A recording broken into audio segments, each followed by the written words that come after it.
సచ్ఛాత్రం వందే వెంకటదేశికం శ్రీవాత్స్య వరదాచార్య పౌత్రం తత్పద సంశ్రయం తాతార్యతనయం వందే రఘునాథాహ్వయం గురుం కాశ్యపాన్వయ సంజాతం నారాయణ పదాశ్రితం శ్రీమన్నారాయణం వందే యతీశ్వరశ్రియాజుషం.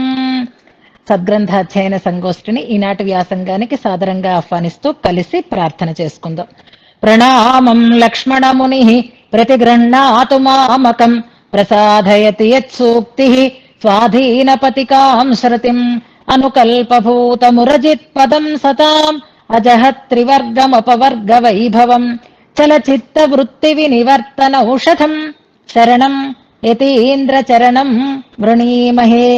శ్రీవత్సచిహ్నమిశ్రేభ్యో నమ ఉక్తిమధీమహే యదుక్తయస్త్రయీ కంఠే యాంతి మంగళసూత్రతాం శ్రీయామునార్యపద పంకజ సక్తచిత్తే శ్రీమత్పరాంకుశ గురూత్తమలబ్ధ విద్యే శ్రీలక్ష్మణే మునివరేర్పిత సర్వభావం శ్రీవత్సచిహ్న గురుమన్వహమాశ్రయామి.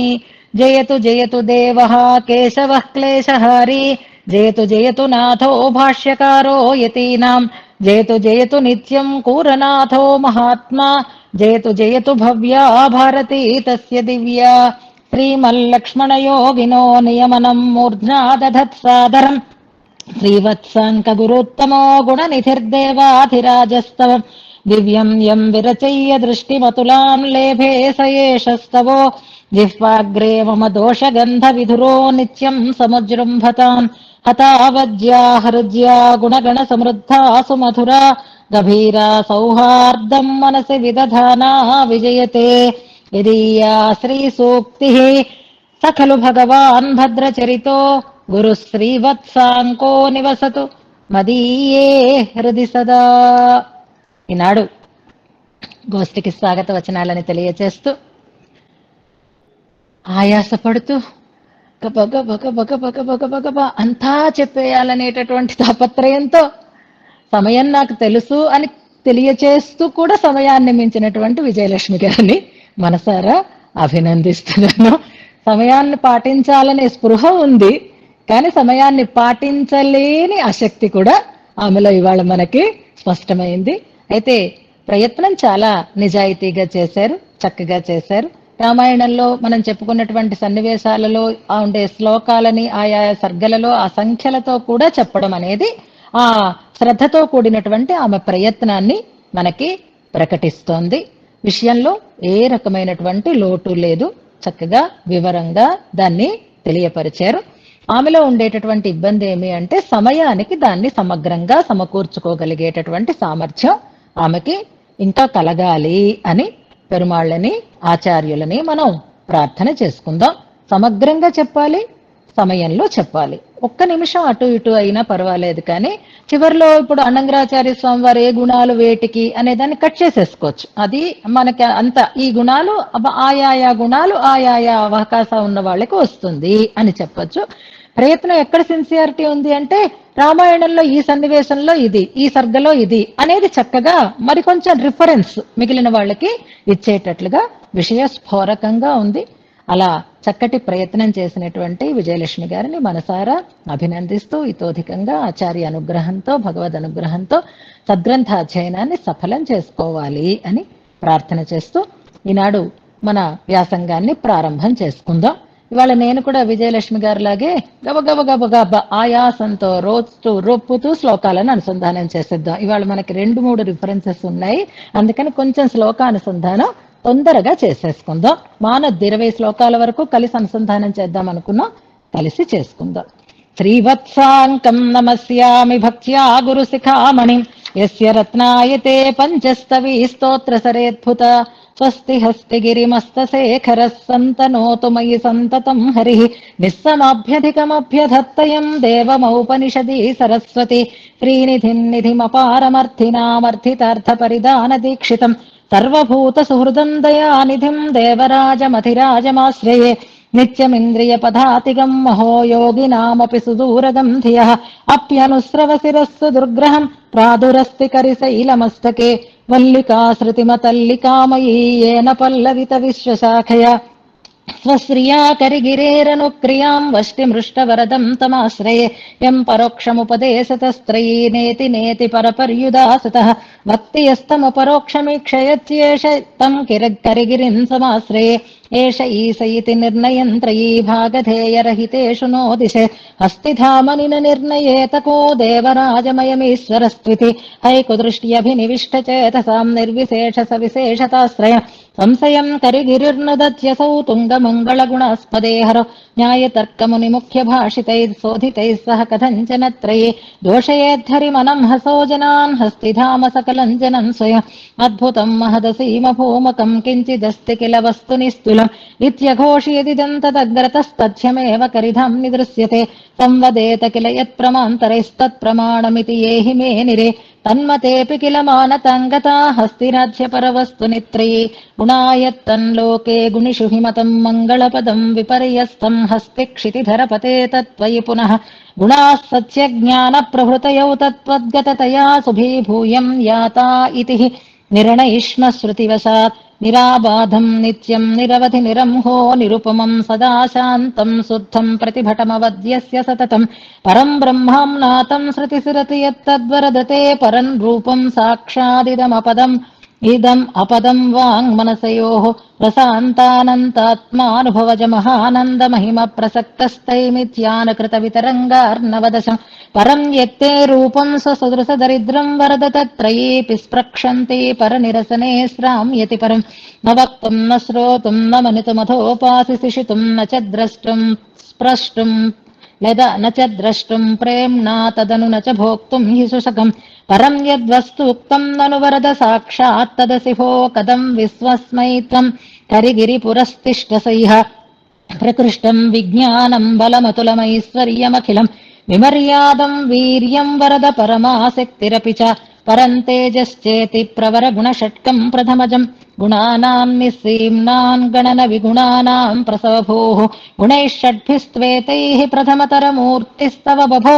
తతస్త్రిస్త్రస్తేషాం త్రియుగయుగళైర్హి త్రిభిరభుః వ్యవస్థాయా చైషానను వరద సావిష్కృతివశాత్ భవాన్ సర్వత్రైవ త్వగణితమహామంగళగుణః ఇయం వై యూహీ వై స్థితిరథ కిలేచ్ఛావిహృతయే విభూతీనాం మధ్యే సురనరతిరశ్చామవతరన్ సజాతీయస్తేషామితి తు విభవాఖ్యామపి భజన్ కరీసత్వం పూర్ణో వరగుణగణైస్తాన్ స్థగయసి పరో వా వ్యూహో వా విభవభుత వార్చావతరణో భవన్వాంతర్యామీ వరవరదయో యో భవసి వై ససస్త్వం సన్నైషాన్ వరగుణగణాన్ బిభ్రదఖిలాన్ భజద్భ్యో భాస్యేవం సతతమితరేభ్యస్త్రితరథా దయాక్షాంత్యౌదార్యం రదిమ సమతా సౌహృదధృతి ప్రసాద ప్రేమాజ్ఞాశ్రిత సులభతాజ్యా వరగుణాః తదా సౌందర్యాజ్యాః తవ వరదరాజోత్తమగుణాః విసీమానో అసంఖ్యాః ప్రణతజన భోగం ప్రశువతే.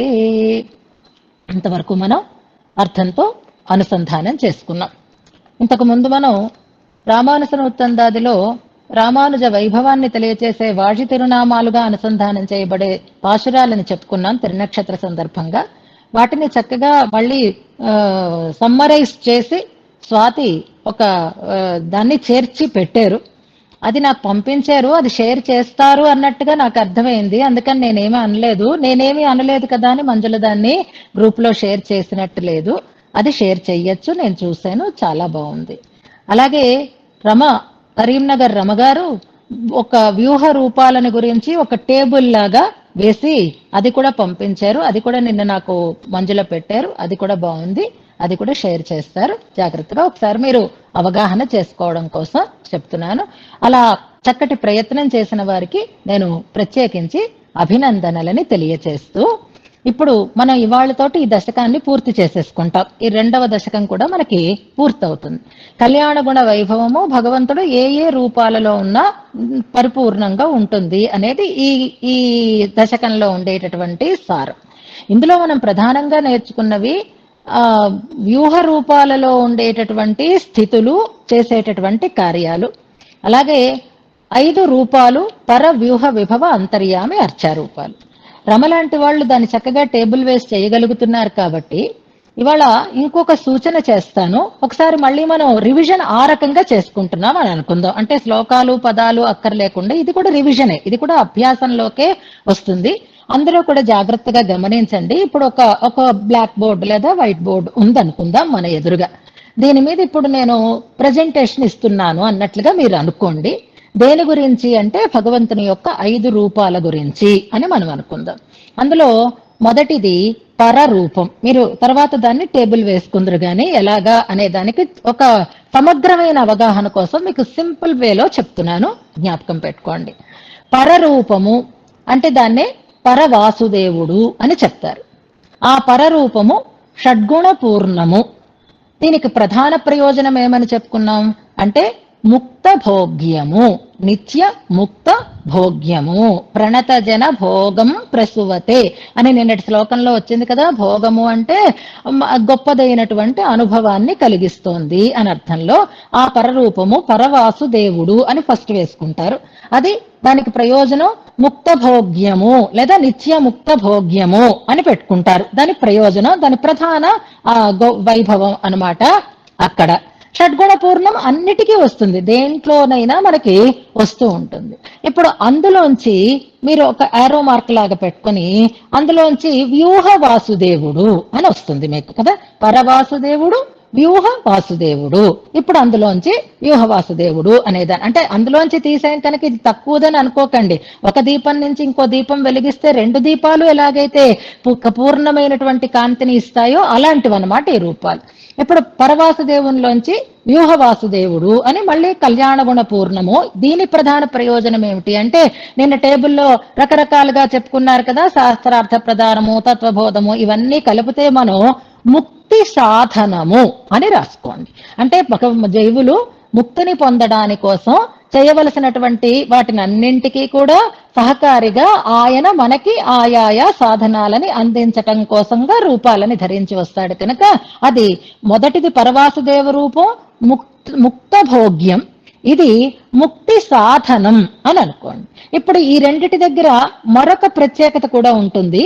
అది పరవాసుదేవ రూపం నిత్యోదితము అని చెప్పబడుతుంది, వ్యూహ వాసుదేవ రూపం శాంతోదితము అని చెప్పబడుతుంది. అది మనకి తత్వత్రయంలో ఉంది, ఈశ్వర ప్రకరణంలో ఉంది అని అప్పుడు మనం చెప్పుకున్నాం. ఇక్కడ మనం దాన్ని అలా రాసి పెట్టేసుకుంటే మనకి ఎందులో ఉంది అనేది తెలియకపోయినా నిత్యోదితము, శాంతోదితము అని అక్కడ మనం డిఫైన్ చేసుకుంటాం. ఇప్పుడు ఆ వ్యూహ రూపుడులోంచి ఎన్ని వ్యూహాలు వస్తాయి అనేది అది నిన్నటి టేబుల్లో స్పష్టంగా ఉంది, అది వేరే మనం చెప్పుకోక్కర్లేదు, అది అక్కడ మీరు రాసుకుంటారు.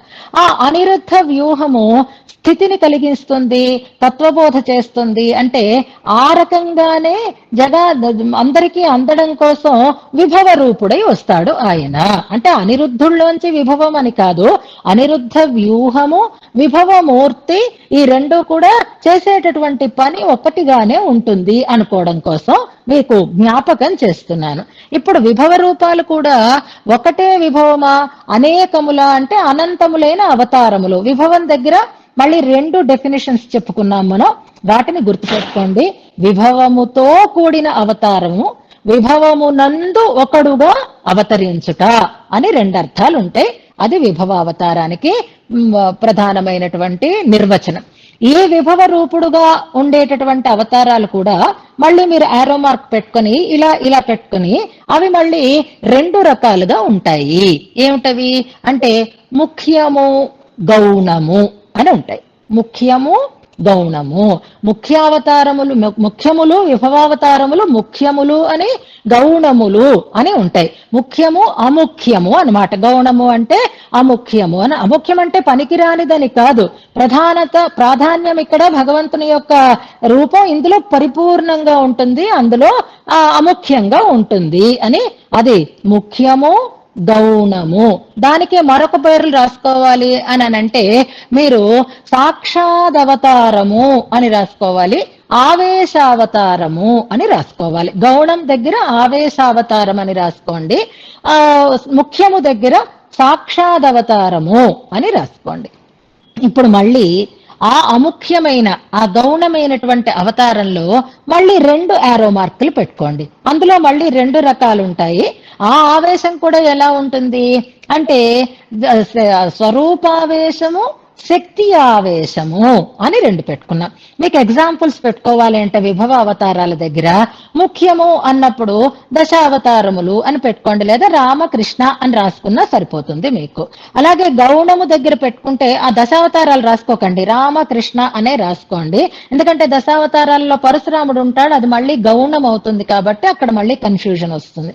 అందుకని గౌణం దగ్గర మీరు పరశురాముడు, వ్యాసుడు ఇలాంటి పేర్లు రాసుకోండి. ఇవన్నీ కూడా భగవద్ అవతారాలే అని మనకు అనిపిస్తాయి. ఇందులో మళ్ళీ ఆ పరశురాముడు, వ్యాసుడు అని రాసుకున్నప్పుడు ఆ గౌణంలో రెండు రకాలైనటువంటి భాగాలు మనం చెప్పుకున్నాం కదా. ఏమిటవి అంటే ఆ విగ్రహావేశము లేదా సాక్షాదావేశము, శక్తి ఆవేశము అని మనం రెండు పెట్టుకుంటే శక్తి ఆవేశానికి వ్యాసుడు, సాక్షాదావేశానికి పరశురాముడు ఎగ్జాంపుల్ గా మనం చెప్పుకోవడానికి అవకాశం ఉంటుంది.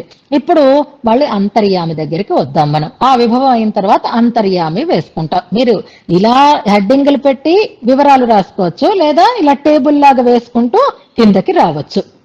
ఇప్పుడు అంతర్యామి కూడా ఒకటే కాదు అని చెప్పుకున్నాం. ఇవన్నీ గుర్తుపెట్టుకోవడం కోసం నేను రివిజన్ చేస్తున్నాను.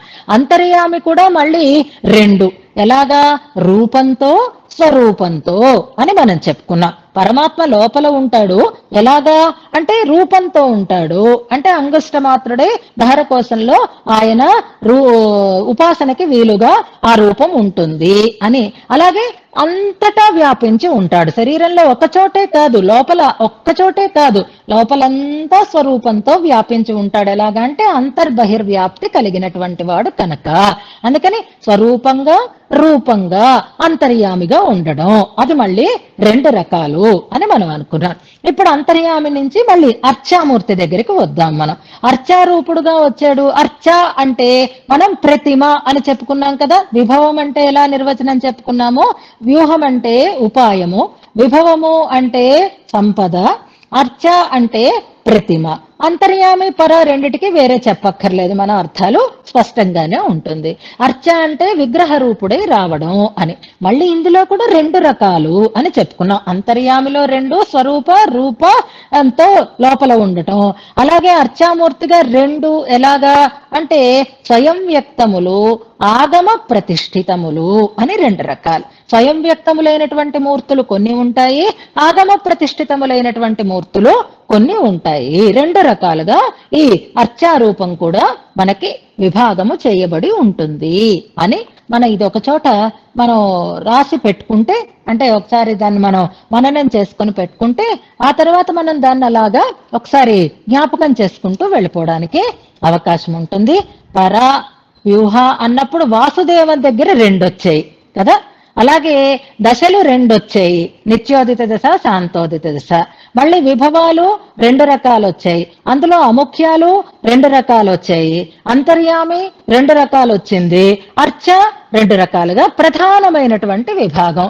ఇవి అనంతములు అని ఎక్కడైనా ఉండేటటువంటి అవకాశం ఉంటుంది అని మనం ఆ శ్లోకంలో ఒక రివిజన్ చేసుకున్నాం. దాన్ని చక్కగా మీరు లిస్ట్ అవుట్ చేసి దాన్ని రాసి పెట్టుకుంటారు కదా అని మరొకసారి మీకు ఈ రకంగా ఇవాల్టి రివిజన్ మనం చేసుకున్నాం.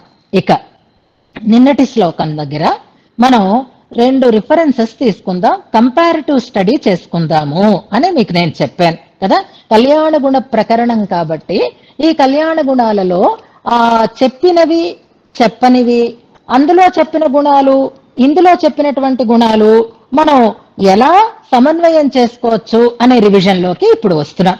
నిన్న వరగుణములు, ఉత్తమ గుణములు అని చెప్తూ మనకి స్వరూప గుణాలు, రూపగుణాలు చెప్పబడ్డాయి అని కదా. ఇప్పుడు మనం దీంట్లో కూడా విన్నాము, విజయలక్ష్మి గారు మననం చేసి స్పష్టంగా మనకి చెప్పి ఉన్నారు కదా. ఇప్పుడు అందులో చూర్ణిక దగ్గరికి మీరు ముందుగా మనం ఆళ్వందార్ స్తోత్రంలో శ్లోకం ఒకసారి జ్ఞాపకం చేసుకుందాం. అది వసి వదాన్యో మనకి తెలిసిన శ్లోకమే కదా. ఇప్పుడు ఆ గుణాలు ఒక్కసారి మీరు జ్ఞాపకం పెట్టుకుంటే, ఆ శ్లోకం మీ దగ్గర ఉంటే, నా దగ్గర శ్రీపతి సుత్మాల తెచ్చుకోలేదు, అందుకని మీ దగ్గర ఉంటుంది కాబట్టి ఆ శ్లోకంలో చూస్తూ ఉండండి. అందులో నేను ఇక్కడ ఒక్కొక్క గుణం చదువుతూ ఉంటాను, అందులో ఏ గుణం మనం ఇక్కడ పెట్టుకోవచ్చు అనే దాన్ని మనం ఒకసారి సమన్వయం చేసుకుంటే శ్లోకం చూస్తూ ఉండండి, ఆ శ్లోకం కూడా చూస్తూ ఉందాం మనము. అందులో వశీ అని ఉంది కదా, తన వశంలో ఉండేవాడు, ఆశ్రితుల వశంలో ఉండేవాడు అని రెండు రకాలుగా అక్కడ చెప్తారు. తన వశంలో తాను ఉండేవాడు అనే అర్థంలో మనం కనుక తీసుకుంటే ఇక్కడ మనం దేనికి చెప్పుకోవచ్చు, ఏ గుణం దగ్గర దీన్ని మనం సమన్వయం చేసుకోవచ్చు అని అంటే ధృతి అన్న చోట మనం చెప్పుకోవచ్చు. అంటే స్థిరంగా ఎప్పుడూ నిర్వికారంగా ఉండేవాడు అని సమన్వయం చేసుకుందాం, అంతవరకే.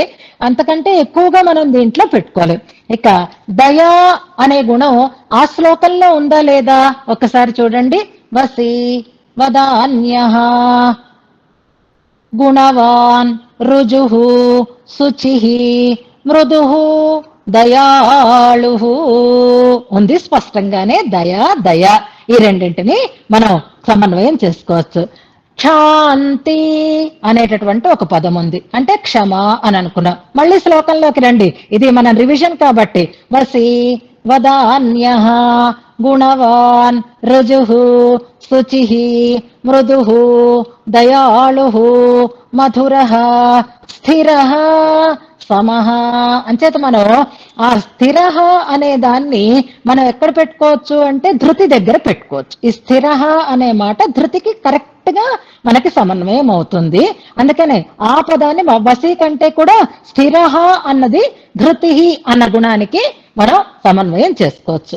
వదాన్యుడు అన్నది ఔదార్యము అనేటటువంటి గుణాన్ని మనకి చెప్తోంది కదా. ఇందులో ఆ శ్లోకంలో ఉన్నవి ఈ శ్లోకంలో ఉన్నవి మనం కంపారిటివ్ గా చూసుకుంటే కొంతవరకు మనకి సామ్యత ఏర్పడుతుంది. వదాన్యుడు అంటే ఔదార్యము అని. క్షాంతి అనేది మనకు అందులో క్షమాగుణం గురించి చెప్పలేదు. మృదుహు మృదిమ, ఇందులో మృదిమ అనుంది, అందులో మృదుహు అనేటటువంటి పదం ఉంది. అవి రెండు సమానంగా ఉంది. ఇప్పుడు మీరు ఈ శ్లోకంలో ఏవేవి సమానంగా ఉన్నాయి ఏవేవి లేవు అని అనుకుంటే మనకి కనపడకుండా ఉన్నవేమిటి ఇందులో చెప్పినవి, అందులో మనం స్పష్టంగా చూడలేకుండా ఉండేటటువంటి గుణాలు ఏవవుతున్నాయి అంటే క్షాంతి అనేది లేదు. స్థిరః సమః, సమత్వం అనేటటువంటి గుణమైతే అందులో మనకి చెప్పబడి ఉంది. ప్రసాదః ప్రేమ, ఆజ్ఞ, ఆశ్రిత సులభత, ఇది సౌలభ్యంలోకి వస్తుంది కనుక సమస్త కళ్యాణ గుణామృతోదధి అని అనేసారు కాబట్టి అక్కడ మనం అందులో చేర్చుకోవాలి. అయితే ఇక్కడ మనకి మాటలు మారి ఉన్నటువంటి పదాలు ఏవి అంటే ఇక్కడ ఔదార్యము అని చెప్పబడింది, అక్కడ వదాన్యత అని చెప్పబడింది. అక్కడ స్థిరః అని చెప్పబడింది, ఇక్కడ ధృతి అని చెప్పబడింది. చెప్పబడిన గుణాలలో కాస్త పదాలలో ఉండేటటువంటి తేడాని ఆ శ్లోకంలోనూ ఈ శ్లోకంలోనూ మనం గుర్తించుకుంటూ వెళదాం. ఇక రామానుజుల వారి శరణాగతి గద్యలో ఆ కళ్యాణ గుణ ప్రకరణంలో ఉండేటటువంటి వాక్యాన్ని ఒక్కసారి మీరు చూడండి. స్వాభావికానవధికాతిశయ జ్ఞాన బల ఐశ్వర్య వీర్య తేజశక్తి, అది అయిపోయింది, ముందున అయిపోయింది కదా. తర్వాత దేంతో ప్రారంభమైంది అంటే సౌశీల్య వాత్సల్య అంటూ ప్రారంభమవుతుంది కదా ఆ వాక్యం. ఇప్పుడు మనం ఈ శ్లోకంలో దేంతో ప్రారంభమైంది అంటే దయా అనేటటువంటి గుణంతో ప్రారంభమైంది కదా. ఇక్కడ దయా అనే గుణంతో ప్రారంభం చేయటానికి ఇంతకు ముందు మనం ఒక మాట చెప్పుకున్నాం, ఒక శ్లోకం దయాశతకంలో శ్లోకం చెప్పుకున్నాం, మీకు గుర్తుందా? జ్ఞానశక్తి బల ఐశ్వర్య గుణాలు స్వామి దగ్గర పూర్తిగా ఉన్న దయా నువ్వు లేకపోతే అవి దోషాలే అయిపోతాయి అని. ఆయనలో దోషగుణాలు లేవు అన్న చోట మనం ఆ శ్లోకాన్ని చెప్పుకున్నాం కదా. అంటే ఎన్ని మంచి గుణాలున్నా ప్రధానమైనటువంటి గుణం ఏదవుతుందన్నమాట దయా అనేది అవుతుంది అని మనకి దాన్ని బట్టి స్పష్టమవుతోంది. కనుక కురత్తాళ్వాన్ మనకి దయా అనే దాంతో ప్రారంభం చేశారు అని మనం ముందుగా తెలుసుకోవాలి. అయితే ఇక్కడ దయా అనేది ప్రత్యేకించి అందులో స్పష్టంగా చెప్పలేదు, అది మనకి వాత్సల్యం అనేటటువంటి గుణంతో దయా క్షాంతి ఈ రెండు కూడా మనకి వచ్చేస్తాయి, గుర్తుపెట్టుకోండి. దయ అంటే పరదుఃఖ అసహిష్ణుత, పరదుఃఖ దుఃఖిత్వం అని అనుకున్నాం. క్షాంతి అంటే ఇతరుల యొక్క అపరాధాలని ఓర్చి ఉండడం అని అనుకున్నాం కదా. ఆ దయా క్షాంతి ఈ రెండు కూడా మనకి వాత్సల్య అంటూ సౌశీల్య వాత్సల్య అన్న దాంతో మనం చెప్పుకోవాలి. వేరే అక్కడ మనకి క్షమ చెప్పలేదు. వాత్సల్యం దగ్గర వివరణ ఇచ్చినప్పుడు మనం అనుకున్నాము ఆ వాత్సల్యం అనేది క్షమకి పరాకాష్ట అని చెప్పారు అని మనం శరణాగతి గద్యంలో మనం చెప్పుకున్నాం. శరణాగతి గద్యం చెప్పుకున్నప్పుడు మీకు ఈ మధ్యని ఈ గద్యత్రయం పుస్తకం కూడా అందించారు మంజుల ద్వారా మీకు అందజేయమని నేను చెప్పాను. ఈ గద్యత్రయం పుస్తకం అంతకు ముందు కూడా మీరు 3 సెట్లు కొనుక్కున్నారు, 3 పుస్తకాలు. ఈ గద్యత్రయం కూడా ఈ మధ్య నేను పంపించాను. చాలా మందికి మన వాళ్ళకి మంజుల గారు అందజేస్తూ ఉన్నారు, చూసారా. అందులో ఈ వాక్యాల దగ్గర ఉండేటటువంటి పేజ్ నెంబర్ 76 చదువుకోండి మీరు. అప్పుడు మీకు ఈ గుణాలన్నీ ఎలా చెప్పబడ్డాయి అనేది స్పష్టంగా ఉంటుంది, చాలా వివరంగా ఉంటుంది, చాలా స్పష్టంగా మనకి తెలుస్తుంది. మీరు తర్వాత చదువుకున్నారు. కానీ ఇక్కడ ఈ శ్లోకంలో క్షాంతి అని అన్నారు, అక్కడ రామానుజుల వారు వాత్సల్య అన్నారు. ఈ క్షాంతికి వాత్సల్యానికి కంపారిజన్ ఎలా మనం పెట్టుకోవాలి అనంటే క్షమాగుణానికి పరాకాష్టే వాత్సల్యము. క్షమ అంటే అపరాధాలని చూసి ఓర్చి ఉండడం, వాత్సల్యం అంటే అపరాధాలనే దోషాలనే ఇష్టంగా స్వీకరించటం అనే అర్థంలో మనకక్కడ ఈ 2 గుణాలని వివేకించి చెప్తారు. రామానుజుల వారు క్షాంతి అని చెప్పలేదు, క్షమ అని చెప్పలేదు, కూరత్తాళ్వాన్ వాత్సల్యము అని చెప్పలేదు. అంటే ఈ 2 ఒకదానికొకటి పర్యాయంగా మనకి కనిపిస్తాయి అని అనుకుందాం.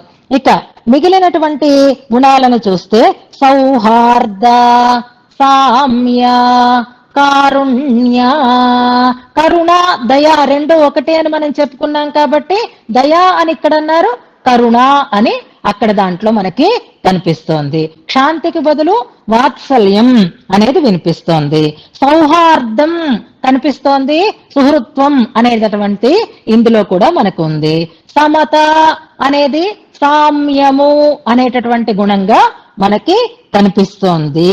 ఇవన్నీ చూసుకుంటూ ఉంటే ఇందులో కూడా మనకి ప్రేమ, ఆజ్ఞ, ప్రసాద అనేవి స్పష్టంగా చెప్పబడలేదు. ఈ శ్లోకంలో ఉండే విశిష్టతని గుర్తించడం కోసం మీకు చెప్తున్నా. మిగిలిన గాంభీర్య, ఔదార్యము ఇందులో మనకి చెప్పబడి ఉంది. స్థైర్య, ధృతి, స్థిర ఇవన్నీ సమానార్థకాలుగా మనం చెప్పుకుంటే రెండింటిని మనం అర్థంతో సమన్వయం చేసుకోవాలి అంటే క్షాంతికి వాత్సల్యము అనే దాన్ని పెట్టుకోవాలి. అలాగే మనం ఆయనలో ఉండేటటువంటి ప్రేమ అనేటటువంటి ఒక లక్షణం చెప్పారు, చూసారా. అది మాధుర్య అనే గుణం దగ్గర మనం చెప్పుకోవాలి. మాధుర్యము. అలాగే ఆళ్వందార్ స్తోత్రంలో మధుర, స్థిర, సమహ అన్నారు. అంటే ఆళ్వందార్లో భగవద్ రామానుజులు మాధుర్యం అని మధురత అని చెప్పారు. ఆ లక్షణాన్ని ప్రేమ అనే దాంతో ఇందులో చెప్తున్నారు. మధురంగా ఉండడం, తీయగా ఉండడం అంటే వ్యతిరేకమైన దృష్టి ఉన్నప్పుడు కూడా వాళ్ళు అందంగానే కనిపించడం, ఇష్టంగానే అనిపించడం. శూర్పణఖ, భీష్ముడు దానికే ఉదాహరణ అని అనుకున్నాం. అంతేకాదు పరమాత్మకి చాలా ఇష్టంగా ఉంటుంది. ఎలాగా అంటే నా ప్రాణం వాళ్ళు అని అంటారు. ప్రాణాలు ఎంత తీయనో ఆశ్రితులు కూడా ఆయనకి అంతే ఇష్టం కనుక మమ ప్రాణాహి పాండవాహ అంటాడు. అలాగే సౌమిత్రి లక్ష్మణస్వామి రామచంద్ర స్వామికి బహిర్ప్రాణము అని చెప్పబడతాడు. అంచేత ఆ రకంగా ప్రేమ అనేటటువంటి గుణం మాధుర్యము అనేటటువంటి గుణంగా మనకి శరణాగతి గద్యంలోనూ ఆళ్వందార్ స్తోత్రంలోనూ కూడా తెలియబడుతోంది. ఇక ఆశ్రిత సులభత, సౌశీల్యము, సౌలభ్యము ఇవన్నీ అన్ని చోట్ల ఉంటాయి. అలాగే శరణాగతి గద్యంలో సౌందర్యం అన్న చోట స్పష్టంగానే ఉంది. సౌందర్య, సౌగంధ్య, సౌకుమార్య అని వాటన్నిటికీ వాచకంగా మనకి కనిపిస్తోంది. ప్రసాదము, ఆజ్ఞ ఈ 2 విశేషించి మనకి ఇందులో స్పష్టంగా కనపడుతున్నాయి అని మనం అందులోనూ ఇందులోనూ కూడా కంపారిటివ్ గా స్టడీ చేసుకుంటూ భగవంతుడు దోషాలని సహించేటటువంటి వాడు అనేటటువంటి ఒక గొప్పదైనటువంటి మాటని, అసలు దోషాలు ఆయన పట్టించుకోకుండా ఉంటాడు అని ఒక మంచి విషయాన్ని మనకి చెప్తారు. ఈ తర్వాత శ్లోకంలో, ఇప్పుడు మనం చదువుకునే 20వ శ్లోకంలో అదే ప్రధానమైనటువంటి అంశం. తర్వాత టైం అయిపోతుంది, హడావిడి అవుతుంది కాబట్టి ఇప్పుడు మీకు నేను ఇదిగో ఈ శరణాగతి గద్యం పుస్తకంలో పేజ్ నెంబర్ 76 చదువుకోండి, వాత్సల్య గుణం దగ్గర వివరణ ఉంటుంది అని మీకు చెప్పాను కదా. అందులో ఇవాళ మీరు తర్వాత ప్రమాణ తిరట్టులో చదవవలసిన వాటిని కూడా నేను చెప్తాను. ఇది రేపటి శ్లోకానికి ఇవాల్టి శ్లోకానికి కూడా సమన్వయం అయ్యేటటువంటి అంశం అన్నమాట. సరే, తిరువాయుముడి చదువుతున్నారు, ఆ నాలాయిరంలో మిగిలిన ఆళ్వార్ల ప్రబంధాలు మీరు చదువుతున్నారు, కొంతవరకు పట్టుబడుతున్నాయి, స్తోత్రాలలో శ్లోకాలను కూడా అనుసంధానం చేసుకుంటున్నారు. అప్పుడప్పుడు కొత్త కొత్త విషయాలు కూడా మీకు మనం అలవాట్లోకి తెచ్చుకోవాలి, మనం దాటిని అభ్యాసంలోకి తెచ్చుకోవాలి. మనం నిత్యానుసంధానం అంతా చెప్పుకుందాము అని ప్రారంభం చేసుకున్నాం, ఇంకా వారణమాయిరం దగ్గర ఉన్నాం. నిత్యానుసంధానం పూర్తి అయితే చివరిలో అంటే ఆర్తి ప్రబంధం కూడా అయిన తర్వాత మనకి ఇంకా కొన్ని ప్రబంధాలు కనిపిస్తూ ఉంటాయి. జ్ఞానసారము, ప్రమేయసారము, సప్తగాథై, ఇలాంటివి కూడా మనకి నిత్యానుసంధానంలో చివరిలో కనిపిస్తూ ఉంటాయి అన్నమాట. ఆ జ్ఞానసారం అనేటటువంటి ప్రబంధంలో ఉండే ఒక పాశురం అక్కడ వాత్సల్యం దగ్గర దోషభోగ్యుడు ఆయన అనడానికి ఒక ప్రమాణంగా మనకి శరణాగతి గద్యం వ్యాఖ్యానంలో కనిపిస్తుంది. ఇప్పుడు మనం చదువుకునేటటువంటి శ్లోకానికి కూడా దాన్నే మనం రిఫరెన్స్ గా తీసుకోవచ్చు. ఆ జ్ఞానసారం ప్రబంధాన్ని మనకి అందించినటువంటి మహానుభావుల వైభవం ఒక్కసారి ఒక 2-3 నిమిషాల్లో మనం తెలుసుకుందాం. అది ఎందుకు తెలుసుకోవాలి అంటే అది వరదరాజస్వామి వైభవానికి కూడా సంబంధించినది కావడం చేత. మనం చదువుకుంటున్నది వరదరాజస్వామి వైభవాన్ని చదువుకుంటున్నాం వరదరాజస్తవంలో. ఆ వరదరాజస్వామి వైభవ ప్రతిపాదకమైనదే వారి యొక్క గొప్పతనం కాబట్టి అది శ్లోకానికి శ్లోకార్థానికి సమన్వయం అవుతుంది. వరదరాజస్వామి వైభవానికి కూడా ప్రకరణ శుద్ధితో మనకి సమన్వయం అవుతుంది కనుక దాన్ని ఒక్కసారి చెప్తాను. పాశురం మీరు తర్వాత చదువుదురు కానీ, రేపైనా మీరు చదవచ్చు. కానీ ఆ దివ్య ప్రబంధం చిన్నదే, మరీ పెద్దది కాదు, కానీ ఆ ప్రబంధాన్ని అందించినటువంటి మహానుభావుల యొక్క ప్రత్యేకత, వరదరాజస్వామి యొక్క వైభవం, దీన్ని మనం తెలుసుకుని తర్వాత శ్లోకాన్ని మనం ప్రారంభం చేసుకుందాం. అరుళాళ పెరుమాళ్ ఎంబెరుమానార్ అని ఒక మహానుభావులు, భగవద్ రామానుజుల యొక్క శిష్యులు వారు.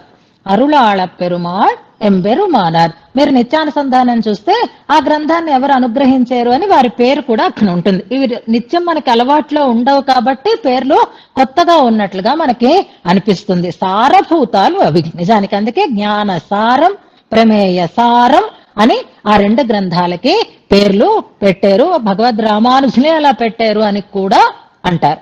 రామానుజుల వారి చరిత్రలో రామానుజుల వారి శిష్యకోటి వారిని ఆశ్రయించినటువంటి విధానంలో ఎంతో వైవిధ్యం మనకి కనిపిస్తూ ఉంటుంది.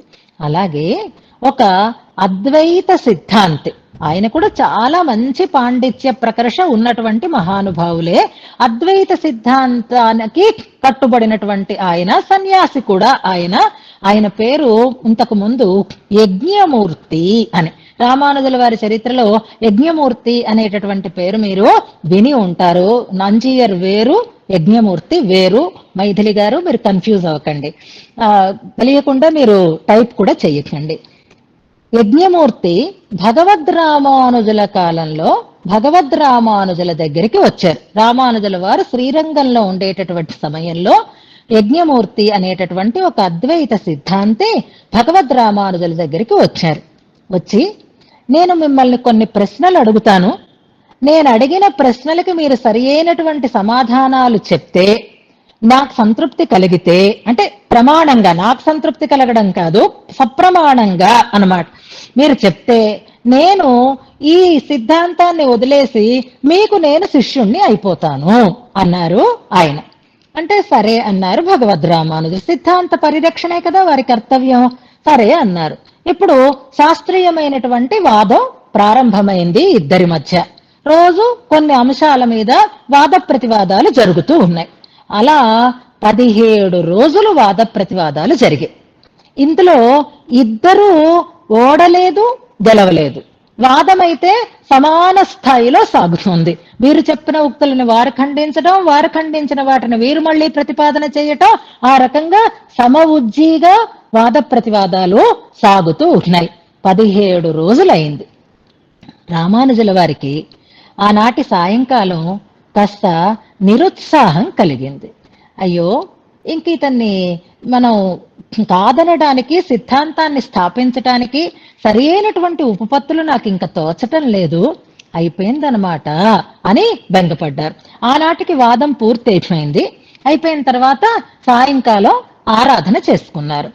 రామానుజుల వారి ఆరాధన అరుణాళ పెరుమాళ్, వరదరాజస్వామి కదా, అందుకని ఆ వరదరాజస్వామికి ఆనాడు సాయంకాలం ఆరాధన సమర్పించి, స్వామి అయ్యో ఇంకా ఆళ్వందార్ల నాటి నుంచి వస్తూ ఉండేటటువంటి ఈ సిద్ధాంతాన్ని కాపాడగలిగేటటువంటి స్థితి ఇంకా ఉన్నట్టుగా అనిపించటం లేదు, ఇది మార్చేస్తున్నారు, వాళ్ళ దేనికి వెళ్ళిపోతోంది అని ఏం చేస్తాం అని చాలా విచారపడి ఆనాడు ప్రసాదం కూడా తీసుకోకుండా పడుకున్నారట భగవద్ రామానుజులు. అప్పుడు ఆ రాత్రి అరుళాళ పెరుమాళ్ రామానుజుల వారికి స్వప్నంలో సాక్షాత్కరించి కొన్ని పాయింట్స్ చెప్పారట, కొన్ని విషయాలని సూచించారట. ఈ రకంగా అయితే వాళ్ళ సిద్ధాంతాన్ని మనం ఖండించి విశిష్టాద్వైత సిద్ధాంతాన్ని స్థాపించవచ్చు అని కొన్ని స్ఫురింప చేశాడట వరదరాజస్వామి రామానుజుల వారికి కలలో కనపడి. సరే, మర్నాడు లేచారు, అనుష్ఠానం చేసుకున్నారు. వాదానికి సమయమైంది, వచ్చారు భగవద్ రామానుజుల వారు. చూశారు ఈ యజ్ఞమూర్తి.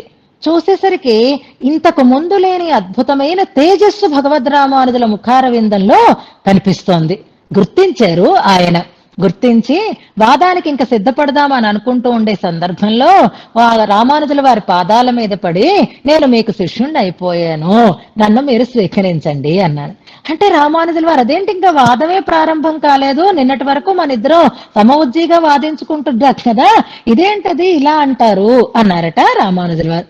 అంటే స్వామి, మీ ముఖారవిందం చూస్తేనే అర్థమవుతోంది పెరుమాళ్ళకి మీకు తేడా లేదు, ఇప్పుడు మీలో ఉన్నది పెరుమాళ్లే, అంచేత ఆయనని ఓడించటం ఎవరికీ సాధ్యం కాదు, కాబట్టి నేను నా ఓటమిని అంగీకరిస్తున్నాను అన్నారట ఆ యజ్ఞమూర్తి అనేటటువంటి ఆయన. నన్ను మీరు శిష్యుడిగా స్వీకరించాలి అని అంటే రామానుజుల వారు దానికి అంగీకరించి ఆయనకి మళ్ళీ చక్కటి ఈ సిద్ధాంతాన్ని, ఆళ్వార్ల సిద్ధాంతాన్ని ఆయన ఇచ్చారు. తన శిష్యునిగా చేసుకున్నారు అని అంటారు. తన శిష్యునిగా చేసుకున్న తర్వాత, అంటే గురువుని ఆశ్రయించిన తర్వాత గురువు గారు నామం కూడా చెయ్యాలి కదా, అంటే నామ సంస్కారాన్ని కూడా, పంచ సంస్కారాలు అని మనం అంటాం కదా, సాధారణంగా రామానుజ రామానుజ అనేది వస్తూ ఉంటుంది కదా ఈ పద్ధతిలో.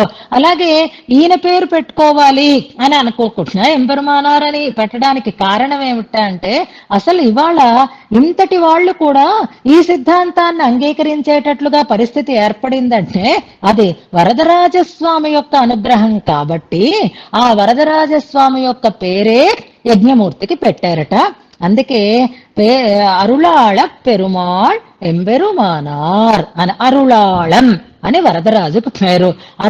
పేరరుళాళం అంటారు, అంటే గొప్పదైనటువంటి దయ కలిగినటువంటి వాడు అని అరుళ్ అని ఆయన పేరు. అరుళ్ అంటే దయ కదా, అరుళాళం అంటే దయానిధి, దయానిధి అని మనకు ఒక శ్లోకంలో వచ్చింది కదా. అంచేత అలాంటి ఆయన అనుగ్రహం కనుక ఆ వైభవాన్ని స్ఫురింపచేస్తూ ఈ యజ్ఞమూర్తికి ఆ వరదరాజు యొక్క పేరునే పెట్టి శిష్యునిగా చేసుకుని సిద్ధాంత ప్రవర్తకులునిగా చేశారు అని అంటారు. భగవద్ రామానుజుల సహృదయం ఎంతటి సహృదయమో, గురువు అంటే ఎలా ఉండాలి, శిష్యుడు అంటే ఎలా ఉండాలి అనడానికి కూడా ఇచ్చిన సన్నివేశం చెప్తారు మనకి.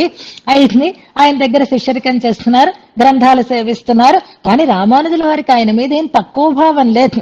ఆయన యొక్క యోగ్యతని గుర్తించారు. తన దగ్గరికి శిష్యులుగా చేరడానికి వచ్చినటువంటి కొంతమందిని, అంటే ఆనందాళ్వాల్ లాంటి వారిని నాకు శిష్యులు కాకండి, ఆయనకు మీరు శిష్యులుగా చేరండి అని ఆయన దగ్గరికి పంపించారట రామానుజుల వారు. గురువు గారి ఆజ్ఞ కాదనడానికి లేదు.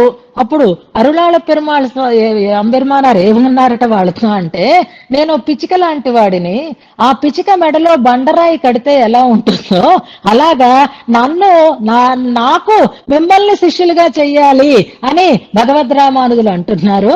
నేను దానికి తగినటువంటి అర్హత కలిగిన వాడని కాదు.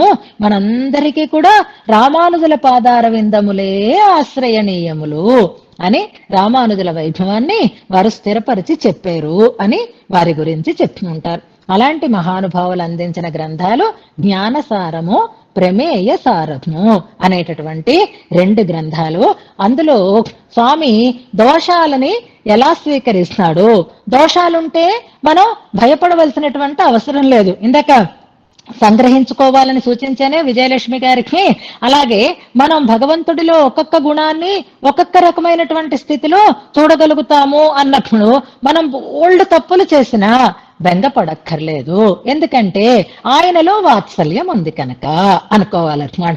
మనది కుటిల బుద్ధి అయినా భయపడక్కర్లేదు, ఆయనకి రుజుబుద్ధి ఉంది కనుక అనుకోవాలి. అలా కదా, మనకి దుఃఖం ఉన్నా మనం దుఃఖపడక్కర్లేదు, ఎందుకంటే ఆ దుఃఖాన్ని పోగొట్టగలిగే శక్తి కలిగిన వాడు ఆయన కనుక. మనం దరిద్రులమైనా బెంగపడక్కర్లేదు, పూర్తిగా ఇచ్చేటటువంటి ఔదార్యం ఆయనలో ఉంది కనుక. మన కేటగిరీ ఏమిటి, ఈ కేటగిరీలో మనం ఉద్ధరింపబడడానికి ఆయనలో ఉండేటటువంటి కళ్యాణ గుణం ఏమిటి అనే దాన్ని మనం చూసుకుంటే మనకి స్థైర్యం కలుగుతుంది అని అంటారు. అలాగే ఆ జ్ఞానసారంలో భయపడకండి, దోషాలు చేశామని భయపడుతున్నారా, వద్దొద్దు, దోషాలు ఉంటేనే స్వీకరిస్తాడు మా స్వామి అంటూ ఒక పాసురాన్ని చెప్తారు. 24వ పాసురం. అలాగే దోషాలనే గుణాలుగా స్వీకరిస్తాడు ఆయన అనేది 25వ పాసురం జ్ఞానసారంలో. అది మీరు తర్వాత అనుసంధానం చేద్దురు అని గుర్తుపెట్టుకోండి. ఎప్పుడు మనం పాతవే కాకుండా కొత్త గ్రంథాలు కూడా ఈ రకంగా మనం చూసేటటువంటి అవకాశం ఉంటుందని ముందుగానే మీకు మనవి చేస్తూ ఈనాటి శ్లోకాన్ని మనం ఒకసారి అనుసంధానం చేస్తూ అర్థాన్ని తెలుసుకుంటూ ముందుకి సాగుదాం. శ్లోకం 20వ శ్లోకం చూడండి. అనన్యాధీనత్వం తవ కిల జగుర్వైదిక గిరః పరాధీనం త్వాం తు ప్రణత పరతంత్రం మనుమహే ఉపాలంభోయంభోః శ్రయతి బత సార్వజ్ఞమపి తే యతో దోషం భక్తేష్విహ వరద నైవాకలయసి. ఇది గుణయోగాన్ని, గుణ ప్రకరణాన్ని పరిపూర్ణం చేస్తుంది. ఆ తర్వాత స్వామి యొక్క దివ్య మంగళ విగ్రహ వర్ణనని 21వ శ్లోకం నుంచి ప్రారంభం చేస్తారు. అంతటి కళ్యాణ గుణాకరుడు ఎంత అందంగా ఉన్నాడో చూడండి అంటూ విగ్రహ వర్ణన ప్రారంభం అవుతుంది. ఇప్పుడు మనం గుణపూర్ణుడైనటువంటి పరమాత్మని సేవిస్తూ ఉంటే అన్ని కళ్యాణ గుణాలే అని ఇంతవరకు చెప్పినటువంటి కూరత్తాళ్వ ఇప్పుడు లేదయ్యా, నీలో 2 దోషాలు ఉన్నాయి అంటున్నారు. అది చమత్కారంగా ఇందులో వ్యాజస్తుతి, వ్యాజ నింద అని అలంకారాలలో 2 అలంకారాలు. అంటే నిందారూపంగా స్తుతించటం వ్యాజస్తుతి అయితే, స్తుతి రూపంగా నిందించటం వ్యాజ నింద అని చెప్పబడుతుంది. ఇందులో నిందిస్తున్నట్లుగా ఉంది కానీ స్తుతిస్తున్నారు చమత్కారంగా మనకి కూరత్తాళ్వాన్ ఈ శ్లోకంలో. ఈ శ్లోకంలో ఆకలయసి అనేది ప్రధానమైనటువంటి క్రియాపదంగా మనం తీసుకుందాం. నైవాకలయసి అని ఉంది చూసారా, నైవ ఆకలయసి అని అన్నమాట. ఆకలయసి అనేది ఒక క్రియాపదం. అది కాకుండా మనుమహే అనేది కూడా మరొక క్రియాపదం, గుర్తుపెట్టుకోండి. మనుమహే అనేది ఒక క్రియాపదం, ఆకలయసి అనేది ఒక క్రియాపదం. ఇది కాకుండా 3వ పాదంలో కూడా మరొక క్రియాపదం ఉంది, శ్రయతి అనేది మరొక క్రియాపదం. అది కాకుండా మొదటి పాదంలో కూడా ఒక క్రియాపదం ఉంది. ఇందులో 4 పాదాలలో కూడా క్రియాపదాలు ఉన్నాయి, గమనించండి. మొదటి పాదంలో క్రియాపదం గుర్తించటం కష్టం. జగుహు అనేది క్రియాపదం. జగుహు అనేది మొదటి పాదంలో ఉంది. మనుమహే అనేది రెండవ పాదంలో క్రియ, శ్రయతి అనేది మూడవ పాదంలో క్రియ, ఆకలయసి అనేది నాలుగవ పాదంలో ఉండేటటువంటి క్రియాపదం. శ్రయతి అంటే ఆశ్రయిస్తోంది అని అర్థం, మనుమహే అంటే అనుకుంటున్నాము అని అర్థం, జగుహు అంటే కీర్తించేయి చెప్పేయి అని అర్థం, ఆకలయసి అంటే గుర్తిస్తున్నావు అని అర్థం. దానికి నెగటివ్ ఫామ్ లో నైవాకలయసి గుర్తించడం లేదు అని అర్థంలో వస్తుంది అనమాట. ఆకలయసి అయితే దానికి నైవ అనే దాన్ని చేర్చుకుంటే గుర్తించటం లేదు, తెలుసుకోవటం లేదు, పట్టించుకోవటం లేదు అనే అర్థంలో మనకి ఈ క్రియాపదం చెప్పబడుతుంది. జగుహు అంటే చెప్తున్నాయి, కీర్తిస్తున్నాయి అని. శ్రేయతి అంటే దాన్ని కూడా ఆశ్రయిస్తోంది, దానికి కూడా సంబంధాన్ని కలిగి ఉన్నది అని అర్థం. మనుమహే అంటే భావిస్తున్నాము అని అర్థము, ఆకలయసి గుర్తిస్తున్నావు, నైవ ఆకలయసి గుర్తించటం లేదు అని. ఇప్పుడు మనం శ్లోకాన్ని మామూలుగా చెప్పుకుంటూ వెళితేనే ఈ శ్లోకంలో ఉండేటటువంటి అర్థం మనకి తెలుస్తుంది. పరమాత్మని ఇంతవరకు మనం ఏమని అనుకుంటూ వస్తున్నాము అనంటే ఆయన సర్వజ్ఞుడు, సర్వశక్తిమంతుడు అనేటటువంటి మాటే మనం వింటూ వస్తున్నాం. కానీ ఇప్పుడు ఆయనకి సర్వజ్ఞత్వము లేదు, ఆయనకి స్వాతంత్ర్యము లేదు అని ఇందులో చెప్తున్నారు కూరత్తాళ్వాన్. మనకి స్వాతంత్ర్యం దగ్గరికి వచ్చేటప్పటికల్లా స్వతంత్ర కర్త అని నిన్నను మనం చెప్పుకున్నాం. ఎక్కడ చెప్పుకున్నాము అంటే కర్త వికర్త అనే స్వామి రెండు నామాలని గురించి మనం చెప్పుకుంటూ, ఆయన పరదుఃఖాన్ని పొందేవాడు అన్న ప్రకరణంలో మనం విష్ణు సహస్రనామ స్తోత్రంలో ఉండేటటువంటి శ్లోకాలలో కర్త అన్న చోట చెప్పుకున్నాము స్వతంత్ర అని. ఇందాక మనకు వచ్చిన వాటిలో కూడా ఆయన స్వతంత్రుడు, ఆయన ఎవ్వరికి లొంగి ఉండాల్సిన అవసరం లేదు, ఆయన ఎవ్వరి ఆజ్ఞని పాటించాల్సినటువంటి అవసరం లేదు. ఆయన ఆజ్ఞనే అందరూ పాటించేటట్లుగా ఉండేటటువంటి వైభవం ఆజ్ఞ అనే కళ్యాణ గుణంలో కూడా మనకి చెప్పబడింది. అంతఃప్రవిష్ట శాస్త జనానం, ఆయనే ఆర్డర్ వేస్తాడు, ఆయనే నడిపిస్తున్నాడు. ఆయన ఎలా అంటే అలా మనం చేయవలసినదే తప్ప ఆయనని కంట్రోల్ చేయగలిగిన వాడు కానీ, ఆయనని అదిమి పెట్టగలిగినటువంటి వాడు కానీ ఎవ్వరూ లేరు అని వేదం చక్కగా చెప్పింది. ఎన్నో వాక్యాలలో వేదం దాన్ని తెలియచేసింది. ఇప్పుడు వైదిక గిరహ అనేటటువంటి మాట ఉంది చూసారా, వైదిక గిరహ. గిరహ అంటే వాక్కులు అని అర్థం. ఇంతకు ముందు కూడా ఈ పదం మనకి ఒక శ్లోకంలో వచ్చింది. గిరహ అనేటటువంటి మాట మనకి ఎక్కడొచ్చిందో ఒకసారి మీరు గమనించుకోండి. వైదిక గిరహ వేదవాక్కులు అని అర్థం అన్నమాట. అంటే వేదము అనేటటువంటి అర్థం.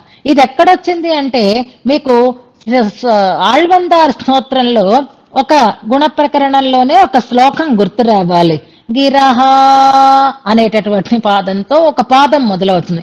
ఉపరి ఉపరి అబ్జ భువోపి పూరుషాన్ ప్రకల్ప్య తేయే శతమిత్యనుక్రమాత్ గిరహ త్వదేకైక గుణావధిప్సయా సదా స్థితాః నోద్యమతోతిసేరతే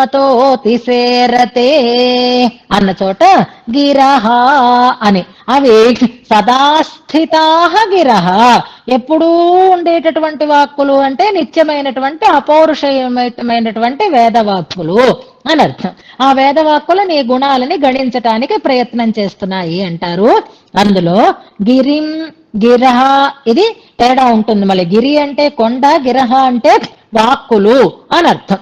ఇప్పుడు ఇందులో వైదిక గిరహ అంటే వేదవాక్ములు, ఉపనిషత్తు వాక్యాలు ఏం చెప్తున్నాయి నిన్ను అంటే తవా నీ యొక్క అనన్యా ఆధీనత్వం, అన్యులకు అధీనుడు కాడు, ఆయన స్వతంత్రుడు, ఎవరికి లొంగి ఉండేటటువంటి వాడు కాదు అని జగుహు కిలా చెప్పేయి కదా అంటున్నారు. చెప్పేయి కదా అంటే వేదం స్పష్టంగా భగవంతుని యొక్క అనన్యాధీనత్వాన్ని స్పష్టంగా చెప్తోంది.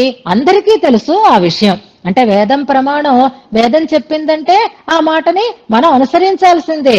ఆ మాటని మార్చడానికి తగినటువంటి అవకాశం లేదు. ఇప్పుడు మననం చెయ్యాలి అని అనుకుంటే రేపు మననం చేసేవాళ్ళు ఇవాళ నేనేం పాఠం చెప్తానో ఆ పాఠాన్నే చెప్పాలి. కానీ జానకమ్మ గారు ఇలా చెప్పారు కానీ నేను అలా చెప్పను అంటూ ప్రారంభం చేశారనుకోండి, ఎవరైనా దాన్ని అంగీకరిస్తారా? ఎవరైనా దాన్ని ఆమోదిస్తారా? అభినందిస్తారా? అలా ఎవరు ఆమోదించరు కదా. ఎవరు పెద్దలుగా ఎవరైనా ఏదైనా చెప్తే దాన్ని మనం అనుసరించాలి. కానీ అది నేను చెప్పను అని అంటే ఎలా ఉంటుందో, కూరతాళ్వాన్ అది నేను చెప్పను అంటున్నారు ఈ శ్లోకంలో. అది చమత్కారం అన్నమాట. వేదాన్ని అంగీకరించను, వేదం అలా చెప్తోంది నీ గురించి. కానీ వేదం ఒక్కటే కాకుండా మేము ఇంకా చాలా చదువుకున్నామండి. వాటన్నింటినీ చదువుకుని అందులో నీ యొక్క వైభవాన్ని మేము చూసిన తర్వాత ఆ వేదం చెప్పిన మాటని మేము ఎందుకు అంగీకరించలేకపోతున్నాము? మేం మాత్రం మాకెలా అనిపిస్తోంది అని అంటే, పరాధీనం త్వా, నువ్వు అనన్యాధీనుడవి కాదు, పరాధీనుడివి అంటాము. త్వాం నిన్ను, తవ అనన్యాధీనత్వం జగుహు వేదం చెప్పింది. కానీ త్వాం నిన్ను, త్వాం తూ అని పెట్టుకోండి. తూ అనేది ఎక్కడైనా మనం పెట్టుకోవడానికి ఎక్కడ మనకి అవకాశం ఉంటుంది కనుక, లేదా వయం తూ మేమైతే, వైదిక గిరులేమో అలా చెప్పినాయి. వయంతో మేమైతే మేమేమని చెప్తాము అని అంటే, ఈ వయం అనేది ఎక్కడుంది? ఇందులో ఉందా శ్లోకంలో? లేదు.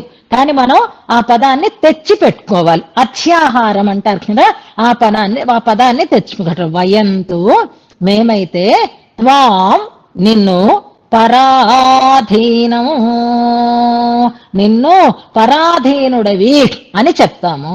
ఎవరికి పరాధీనుడవని చెప్తాము అనుకుంటున్నాం? చెప్తామని కాదు, మాకలా అనిపిస్తోంది. మరి ఎందుకు అందులో చెప్పింది మాకు ఇక్కడ సమన్వయం అవటం లేదు అంటున్నారు. ఎవరికి? ప్రణత పరతంత్రం మనుమహే, ప్రణత పరతంత్రుడివి. ప్రణతులు, ఆశ్రితులు, ప్రపన్నులు, శరణ వేడినటువంటి వారు భక్తులు, వారికి పరతంత్రం, వాళ్ళు ఎలా చెప్తే అలా వినేవాడివి అయి ఉంటావు నువ్వు అని మనుమహే భావిస్తున్నాము. మాకు ఆ మాట మీద కంటే ఇవి నీ ప్రవృత్తి ఎలాంటిదని అనిపిస్తోంది అంటే, ప్రణత పరతంత్రం మనుమహే, నువ్వు ఆశ్రితులకి పరతంత్రుడివి అని మేము అనుకుంటున్నాము అంటున్నారు ఇందులో. అంటే స్వాతంత్ర్యము అక్కడ పోయింది, పారతంత్ర్యము ఆయనకి వచ్చింది.